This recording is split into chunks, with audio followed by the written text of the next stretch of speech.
Bonjour à tous. Nouvelle restriction en Saône-et-Loire. La préfecture renforce la lutte contre l'usage détourné au protoxyde d'azote. Jusqu'au 30 octobre, la consommation par inhalation est interdite, tout comme la détention ou le transport de cartouches sans justification notamment.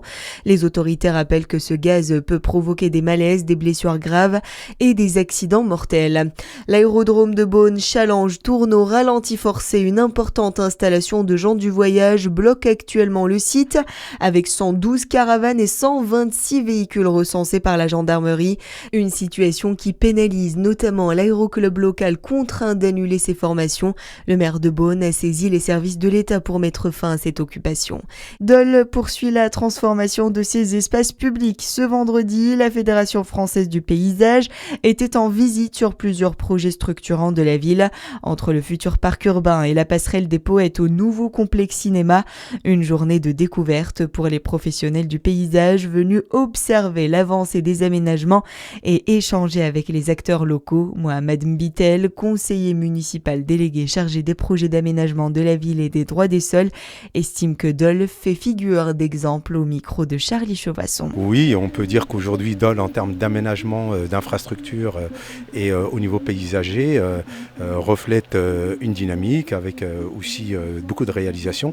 Hier, nous avons le CAUE du Jura qui a aussi tenu son assemblée générale et qui a fait le tour aussi du parc urbain et puis d'un certain nombre d'aménagements. Donc on peut dire que Dole aujourd'hui attire le regard progressivement. Il vaut mieux être envié, voilà. Donc aujourd'hui c'est bien que Dole soit un modèle en termes de réalisation paysagère et pour nous c'est une grande fierté de pouvoir montrer ces réalisations. Les travaux du parc urbain se poursuivent à Dole et avancent bien sur l'ensemble du site. Plusieurs aménagements sont en cours, notamment le skatepark en phase de finalisation. Dans le reste de l'actualité, l'actualisation de la loi de programmation militaire arrive devant le Sénat aujourd'hui. Le texte prévoit d'augmenter les dépenses entre 2024 et 2030 jusqu'à 436 milliards d'euros, soit 36 milliards supplémentaires.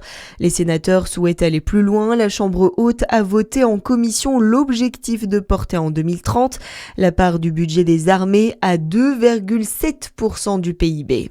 Un suspect mis en examen après la disparition de Liana dans le Gers. Il s'agit de cet homme de 41 ans, père de 2 enfants, dont une petite fille amie avec la disparue. Et puis le handi-basket dijonnais à l'honneur. 2 joueuses de la JDA Dijon Basket Fauteuil, Lucie Nollet et Maria Ernest Augustin ont été retenues avec l'équipe de France féminine.